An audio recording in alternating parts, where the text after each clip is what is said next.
All right, everybody, welcome to Sports Shorts Daily, presented by LeBears Casino. TK joining us today on this Friday over at Tremonti's Meat and Seafood in Baton Rouge. We're the place to go for all your tailgating needs. Everybody's going to have the big parties tomorrow for the Alabama game, so definitely if you need some last-minute stuff, get it over at Tremonti's Meat and Seafood. They're the best. We are presented by LeBears, and I'm coming to you from the Louisiana Sports Hall of Fame studio. You see the Pelicans gear I got on right now. Pelicans are 4-1, Tommy, and it's an impressive 4-1 because outside of getting blown out at home on Monday night, of course, the game I went to against the Golden State Warriors, who everybody predicted their demise. They looked pretty good on Monday. But the last couple of games they win shorthanded. They win last night against Detroit. No Ingram, no Zion. They not only do they win, but they cover the -5. And, of course, that caused me to lose, Tommy, because I'm the guy that as soon as I saw yesterday evening that Zion was a scratch, Ingram was pretty questionable, but everybody expected him not to play. I'm like, okay, they only have one of the big three in McCollum. They're not going to cover the 5. They not only did they cover the 5, it never really was in jeopardy. They were up like 30 in the first half. Now, they ended up winning by 9, but lose for me, but good for the Pels. 4-1. A great start for a team that, like you said, has had its injury problems, continues to somewhat have their injury problems, but yet here they are off to a good start. Well, it's safe to say this. One stat we can draw a conclusion from 5 games is that if you're not in the building, they're undefeated. This is true. Home or road, because you've been known to go travel to sporting events, okay? But no, I think it's a great start, especially without Ingram and Zion the other night. I mean, that's good. That's a win. You think, hey, we got one there, Again, the Pistons aren't great, but they'll host the Hawks Saturday night, 6:00 in New Orleans, and no point spread on that yet. That usually doesn't come out till about 24 hours before the tip or a little bit even later. So Pelicans are off to a good start, and that's good news. CJ McCollum, I mean, he had to pick up the slack without Ingram and Zion, and he did. He had 32 and was sensational for the Pels, who outscored the Pistons by 17 in the second quarter. I mean, they put the game away by halftime. All right, LSU, the over-under continues to tick up and up and up. 61.5, is that where it's at now? Yeah, you think, hey, that's not a lot of points, I mean, that's not a big difference, but, gamblers know and the wise guys know that, so many times they're right on the number, that half a point or that point. It's actually moved 2 points since Tuesday. Yeah. 59.5 to 61.5. Now, if that game falls on a total of 60, it's yet another example that the wise guys know what they're doing. But LSU, Bama, everybody's talking about it. I've got picks in the podcast. I'll give picks on the radio tomorrow. By the way, Sports Shorts Radio tomorrow. Let me get that banner up. We'll be at Calandro's in Mid-City on Government Street, 10 a.m. to 12 noon, 104.5 ESPN. Well, a lot of LSU, Bama talk. However, I got a score prediction. Should I save it for them or should I give it out now? Right? No, give it out now for the folks. All right, here we go. Yeah, so when you can get to the Barstool Sportsbook and make that bet. Here's my prediction, the final score. LSU 43, Bama 34. Ooh, crushing the over-under. What you think? What you think? Is that you're shaking your head. I mean, let me tell you something. If Alabama gives up 40-plus points at home to LSU, Nick Saban may announce this is his last season. That's right. It's because of the offense. Daniels, Neighbors, Thomas, Diggs. I mean, do I need to go further? No, the offensive line is playing a little better than we thought they might, or that some people hope they might. I just can't. I mean, unless it goes overtime, I don't see Alabama giving up 44 to LSU at home. Right. This is still a proud defense. Right. I got to read this to you, right? 7 straight games, LSU's topped the 500-yard mark in total offense. How about this? In 4 straight games, they've scored 48 or more points, longest streak in school history. I'm hanging my hat on that. But, I mean, you didn't say anything about Alabama's defense. Like, they are playing somebody. It's not just LSU. You know what I mean? Well, they're not playing Army. I get it. They're not playing Army. I mean, They're not look what playing they did. Grambling. They shut out Tennessee in the second half. They held out Mississippi, Ole Miss in check, whichever. Ole Miss got a strong offense. I mean, like I don't think you're giving Alabama enough credit. So And you think you like Bama in the points? Is that what you're trying to say? no, I'm not saying that. I don't think I'm going to bet on the line. It's just, I think the best chance that I have at a prediction is the over/under. Like I said, I'm not going to bet on any of it, but I just don't think, this game and is going to go there. I just can't imagine LSU scoring 40 plus points without overtime in Tuscaloosa. I think you're looking at something in the in the 20s and at the highest at the low 30s for each team. All right. You and I are about to make a wager. You ready? All right. I'm going to say LSU scores 40 or more. You're going to say they'll be under 40. Absolutely. And we're betting 2 pounds of thick cut bacon here at Tremonti's. Done. That's easy. Done deal. I know you love bacon. So do I. And they got that great thick cut bacon here. We got to make that happen. So Tremonti's, a couple of pounds of bacon on the line. All right, done. Man after you my good own with heart. that? Yeah, I'm good with it. I'm good. Under 40. I'll give you a couple packs of mayonnaise with it. I'm thinking of how I'm going to cook that bacon. Am I going to go pan? Am I going to go oven? Am I going to wrap it in something? I don't know. But anyway. Go oven. That's what they do here. It's a little trick they do here. They put it on a sheet pan in the oven, and then drain the grease, and that's the little trick at Tremonti. I'll let out the secret. I mean, that's what I do, Tommy. I just about 4 years ago, I went on a pilgrimage to discover the perfect way to cook bacon, and I started experimenting in my oven at the house. What temperature, how long. I mean, it was a process. It took months to try to figure out the right exact, because I like it crispy, but right before it gets burnt, and so, man, it doesn't take much to go one way or the other with the bacon. You got to have the right pan. Every pack is different. Every brand is different. I mean, so I kind of landed on, this was on a gas conventional oven. I kind of landed on 350 for 45 minutes as a pretty good, safe spot, right, to be. But then I got toaster oven, went with the toaster oven, and it speeds up the process a little bit. I go 375 for 23 minutes, and it comes out pretty darn good. Sometimes I got to go a little longer or whatever, but so listen, I'm a bacon connoisseur, and I take it very seriously, TK. A BLT on white bunny bread with mayonnaise may be one of the best things on the planet. When that I agree with you. I agree with you 100% on that. So we got some Tremonti's bacon on the line. The watermark is 40 points.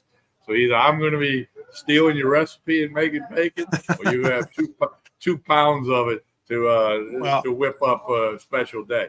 I tell you what, the 2 weeks that LSU's been off, Jayden Daniels has gotten some serious national love. I mean, the Heisman conversation around him has really taken off without him having to even be on the field last weekend. It's sort of a little bit of the people falling by the wayside, but this is, listen, it's like a golf tournament. Some of the people are backing up a little bit, and he's climbing the leaderboard. Right. And this is the game. I mean, and unfortunately, LSU has to win. Like you said, he can go out there and throw for 390 yards and 3-4 touchdowns. But if they lose the game, I don't know that it's going to make a difference for him. This is a situation where he is in the individual accolades are going to come as the team. Because look at 2019 when LSU went undefeated. I mean, they won everything. They won every award out there for all their players. So that's just how it goes. To the victor goes the spoils. And so obviously if Jayden Daniels throws for 390 yards and 3-4 touchdowns, you'd think LSU is going to win, and maybe that 40 points might be a little bit close. But I'm excited to see what happens. And Nick Saban with 2 weeks to prepare, and a team in Alabama that's on the rise. I mean, they have played better over the last 3-4 games than the first 3-4 games. So this is going to be an epic showdown tomorrow night. We'll Ronnie, talk. Can you see the comment on the screen? Let me put my old man glasses on. Silly me. I thought this was a sports show. Yeah. Listen, you tune into sports shorts, whether it be radio or daily, it can go off the rails, especially when Joel Davis is on with us on Saturday mornings.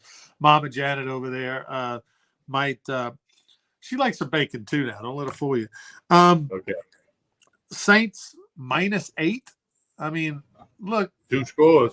that's the Bears are like what 2-2 in their last 4 or something like that. I mean, like, I'm surprised the line went from 7 to 8.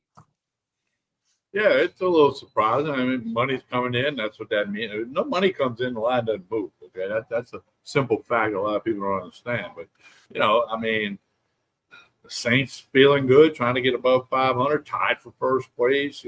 Apparently all them little meetings they had after that Thursday game, there was some coaches, players only meeting, no coaches allowed, and usually that works. And not all the time, but it worked this time for the Saints. And I mean, he's a professional football player. You look in the mirror and you say, hey, I got to do better. I got to help my team win. And that's what happened. And hopefully that'll carry on. I mean, the Bears aren't great by no stretch. So maybe the Saints can get it done, get above 500, get a home win, and, start a run.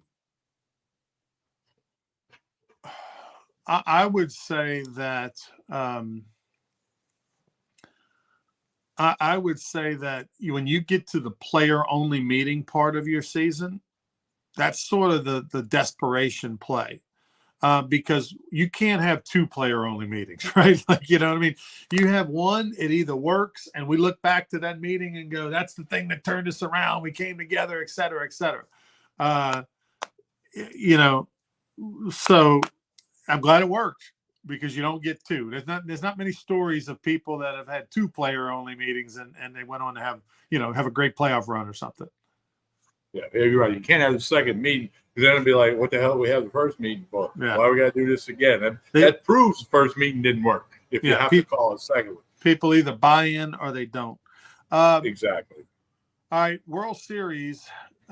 Congratulations, your Rangers win the World Series. Like for Casey McKenzie, he's the Braves guy. If they win, he walks around excited. You're the Rangers guy, been that for years. I love watching all the videos that are out there, because the Rangers are one of those franchises that had never won, been around for 60 plus years. And so you've got that fan base. I mean, it's just like with the Saints, when they finally won the Super Bowl, all those years of frustration and losing, and the Rangers have had a lot of losing in their franchise history. And so for all those loyal fans to finally get their World Series, I love watching those videos of the reactions and the crying and the screaming and all that kind of stuff. What was your reaction? Well, they've been a really good team all year, and they did what good teams do. You get hot at the right time. You get the pitch, and you get the hit, and you get the defense. You don't screw up running the bases.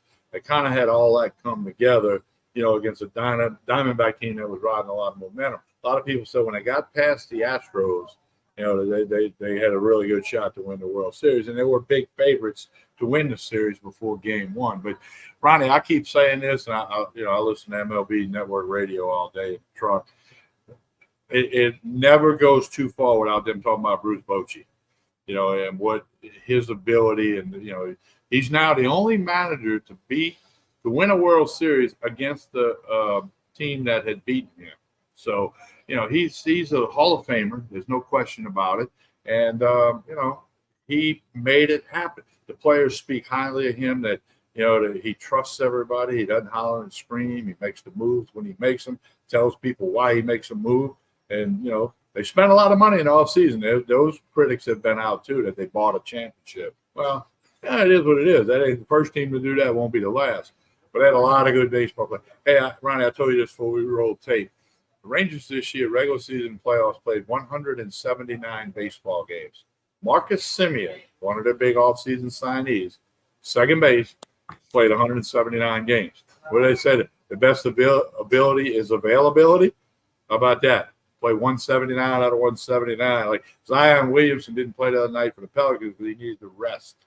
Marcus Semien doesn't need to rest, and he's a world champion. And let's mention Josh Smith from St. Alphonsus School, where your daughter went to school, at LSU, Catholic High and LSU. He's now a World Series champion. He'll have a ring, and he'll be on that list of people who can say they won a World Series. 16 former LSU baseball players have won World Series. Before 1991, there were only two that Alvin had won, Dark, and Adcock. I think it was Alvin Joe Dark Adcock, and Joe and Joe Adcock. Adcock. So those two won World Series for the first 98 years of LSU baseball. And then since then, 14 players since 1991. Mark Guthrie was the first one to kind of get that done with the Twins in 1991. And then has been, like I said, he was the first of 14 since then. Josh Smith, the most recent.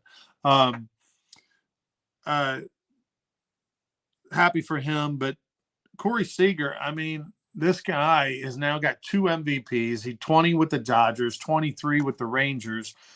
He's, him and Simeon, who were the big, huge free agent acquisitions. They put tons of money, hundreds of millions of dollars into these players last year. And everybody thought, oof, well, it paid off. And I'm happy for him. And already they're the favorite to win it next year. Who knows? The Rance family, we got excited about it because my sister lives over in Dallas and married and has 4 kids over there.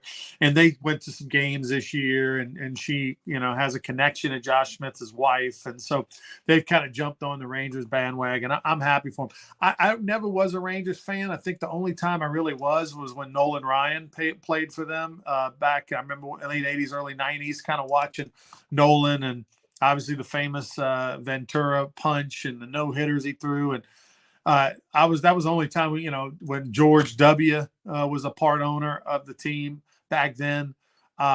Pulled for them with Ron Washington, who went into Louisiana Sports Hall of Fame last year when he was managing the team with the New Orleans ties. Was interested, but never really a fan. Was just obviously pulling for Ron. Spoke with him a couple of days ago, actually on the phone about some Hall of Fame stuff, and we touched briefly on the World Series. He's pulling for the Rangers, of course, but Ron got his World Series championship ring with the Braves a couple of years ago. But anyway, it was a great ride for the Rangers, and you wonder where Nolan Ryan was. I'm sure a part of him, even though he's really more of an Astros guy the last couple of decades, he had to be pulling for the Rangers, and they got off the schneid. Diamondbacks just kind of ran into a team of destiny. I thought the Diamondbacks were the team of destiny. If they win game 1, Tommy, who knows? They had a 2-run lead in the 9th with 1 out and man on, and then that was it. They dominate in game 2. You thought, okay, Diamondbacks going home are going to be able to, take the upper hand in this thing, and the Rangers just put their foot on the throat. So, congratulations. Me, Ronnie, I got a Nolan Ryan stat for you. You know me, I like all these crazy things. Nolan Ryan's career, 7 no-hitters. 0 Cy Young Awards. Roger Clemens, 7 Cy Young Awards, 0 no-hitters. Right. And it just goes to show you how many bad teams Nolan Ryan played on. He had a lot of years where the ERA was 2 and change, and he might have a 500 record or so on the mound. I mean, he just did not play on a lot of good teams, unfortunately, in his career. Before we get out of here, I got a little homework for you, Tommy. I mean, you're now on the Netflix train. Have you seen, not for love of the game, but It Ain't Over, the Yogi Berra? Have you seen It Ain't Over, the Yogi Berra documentary? No, but I will put that on my list. Okay. It Ain't Over is a Yogi Berra documentary, about an hour and a half. Came out earlier this week, I think, or some week ago or so on Netflix. Tommy, it is freaking amazing. Absolutely freaking amazing. And Mama Janet, who's watching, I had her on it. She watched it last night, said it was great. So you got to watch it. I will check it out. Yeah. All right. Hey, Ronnie, don't forget. Go ahead. Yogi Berra, icon. I think he's got 10 World Series rings. Is that right? He's got 10 as a player and a coach with the Yankees. But then he got a ring with the Mets.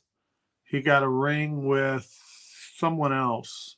I'm trying to think, like, as an assistant and as a player and as a manager and all that, he's got like 12 or 13 rings, World Series rings. Incredible. How about this?